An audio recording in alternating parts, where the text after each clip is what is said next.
अस्सलाम वालेकुम जी, आप देख रहे हैं 72 न्यूज़ में हूं अज़हर अली। इमरान साहब को कल बड़ा रिलीफ मिल गया। तमाम केसेस में उनकी जो है ज़मानत हो गई। चेयरमैन पीटीआई अदालत में पेश हुए, 9 मुकदमात में ज़मानत मंजूर और 24 मार्च तक गिरफ़्तार न करने की हिदायत। इमरान खान साहब ने कहा कि केसेस बहुत ज़्यादा हैं, समझ नहीं आ रही कि कहाँ पेश होना है। अदालत ने कहा कि खान साहब आप सिस्टम के साथ चलें तो बहुत से मसाइल हल हो जाएंगे, और उन्होंने ये भी कहा कि ये केस कुछ भी नहीं था, बस मिस हैंडल हो गया। तो इस सारी सूरत हाल पर गुफ्तगू करने के लिए हमारे साथ सीनियर तजदियाकार इकबाल शाह साहब मौजूद हैं। इकबाल साहब सबसे पहले अस्सलाम वालेकुम। जी वालेकुम अस्सलाम। तो इकबाल साहब, ये जो लाहौर हाई कोर्ट का फ़ैसला है, आपकी नज़र में क्या ये दुरुस्त फ़ैसला है? जी बिस्मिल्लाहिर्रहमानिर्रहीम। फ़ैसले का दुरुस्त या गलत होने का पता इस बात से चलता है कि जो जज फ़ैसला दे रहा है वो बाद में जो है 10 या 15 दिन के बाद ये तो नहीं कहता कि वहाँ मुझसे गलती हो गई थी। और अगर दुरुस्त फ़ैसला हो तो साल तक दूसरे मुल्कों की अदालतों में भी उस फ़ैसले के रेफरेंस दिए जाते हैं, जिन्हें अदालती ज़ुबान में अथॉरिटी कहा जाता है। और अगर उसकी कहीं अथॉरिटी पेश ना की जाए बल्कि मुतलका जज भी कह दे कि मुझसे गलती हो गई थी, तो फिर उस फ़ैसले को सही नहीं समझा जाता। मैं वो जब अखबार में पढ़ रहा था पिछले दिनों कि पाकिस्तान की अदलिया दुनिया में 141वें नंबर पे है, तो मैं परेशान हुआ कि या अल्लाह, ये मुसलमान मुल्क है, इतने लोग नमाजी हैं, इतने हज पे जाते हैं, इतने उम्रे पे जाते हैं, ये क्या माजरा है। तो जब से ये मैंने अता बंदयाल, मज़ाहिर नकवी, एजाजुल हसन, मुनीब अख्तर, अमीर भट्टी, तारिक सलीम को और उनके फ़ैसलों को देखा तो मैं अपने रब का शुक्र अदा करता हूँ कि कहीं हम दुनिया में 200वें नंबर पे नहीं आ गए। आखिरी नंबर अगर इसी तरह रहा तो दुनिया के अदालती निज़ाम में हमारा आखिरी नंबर होगा।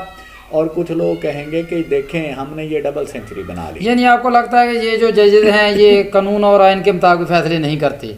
देखें, कानून और आइन, जी, जज जो है उसका मनसब है गैर जानिबदार, ना उसे किसी का मुखालिफ होना चाहिए, ना उसे सपोर्टर होना चाहिए। अगर आला अदलिया में बैठे हुए जज कहें कि अगर दूसरे जज शामिल होंगे बेंच में, आप चाहते हैं कि सारे जज शामिल हों तो आपकी मर्ज़ी के मुताबिक फ़ैसला हो जाए, तो इसका मतलब यही होता है कि उनके दिल में चोर है, बेईमानी है। आप पिछले कई केसेस में देख चुके हैं कि जब ये कहा जाता है कि पूरी सुप्रीम कोर्ट सुन ले, तो अता बंदयाल कहता है कि नहीं, मैं मुज़ाहिर नकवी और एजाजुल हसन सुनेंगे। अब पिछला भी वो जो केस चला तो उसमें हुआ जी लार्जर बेंच में जब कुछ जजेस का सामने आ गया कि वो अता बंदयाल के फ़ैसले के ख़िलाफ़ जा रहे हैं, तो अता बंदयाल ने उन्हें बेंच से निकाल के बेंच छोटा कर दिया। हालांकि बेंच बड़ा होता तो हमने सुना कि केस अहम है तो बेंच बड़ा हो जाए, सारी सुप्रीम कोर्ट छोटा नहीं। वो मैं जवानी में फिल्में देखा करता इंडियन, तो वो मैं देखता कि जो क्रिमिनल्स हैं जज उनके साथ मिलके मीटिंग कर रहे हैं और उनके सहूलतकार हैं, बल्कि उनके जराइम के पार्टनर हैं। तो मैं हैरान होता भी जज पार्टनर है, और फिर वो कहते कि अगर अच्छा कोई पुलिस अफसर आ गया तो आपको अरेस्ट करने लगे तो आप अपने गुंडों से कहना कि बाहर सड़क पे हंगामा कर दें, अमन का मसला पैदा करें, तो मैं फ़ौरन पुलिस को कार्रवाई से रोक दूंगा। नक्शे अमन हो रहा है। और यही कुछ हमने लाहौर में देखा। तो वो मैं दोस्तों से कहता था कि नहीं, कोई जज इतना बेशरम, बेहया, बेगैरत नहीं हो सकता। वो कहते थे कि होते हैं। फिर वो मुझे अब 3-4 दिन से कई दोस्तों के फ़ोन आ रहे हैं कि इकबाल साहब बताएं। मैंने कहा जी आपकी बात बिल्कुल ठीक है। अब जज साहब के जो बेगमात हैं, उनके बच्चे हैं, वो सहूलतकारी करते हैं कुछ जमातों के लिए, बल्कि क्रिमिनल एक्टिविटीज़ में उनका शेयर है। आप इसके और इसके अहले खाना के पिछले 5 दिन के कॉल रिकॉर्ड्स मंगवा लें। मेरी बात गलत हो जाए तो आप मुझे फांसी पे लटका दें, क्योंकि ये आरफ इल्वी सदर का मनसब बहुत बड़ा मनसब होता है, उसे रियासत का सरबराह समझा जाता है और उसे बड़ी अहमियत दी जाती है। लेकिन अब रियासत का सरबराह जब 73 का आइन बनाया गया तो रियासत के सरबराह को जो इख्तियारात दिए गए, समझा गया कि कोई सुलझा हुआ शख्स रियासत का सरबराह होगा। आइन बनाने वालों को नहीं पता था कि कल कोई से ओहदे पे आरिफ इल्वी जैसे लोग भी आ सकते। اب وہ کہتے ہیں کہ جی یہ بہت غلط ہوا، یہ جی آڈیو ریکارڈ ہو گئی، یہ آڈیو جو ہے وہ سن لی لوگوں نے، اس کی وہ گفتگو یاسمین راشد سے سن لی، یاسمین راشد کی اعجاز شاہ سے سن لی، اس کی فلاں سے سن لی۔ نہیں، آپ کو شرم آنی چاہیے کہ آپ وہاں مقدس ایوان میں بیٹھ کے ایسی حرکتیں کر رہے ہیں، اور پھر آپ کہتے ہیں کہ آپ کی آڈیو کسی نے ریکارڈ کر لی، وہ لیک ہو گئی، تو اسے روکا جائے لیک والے کو۔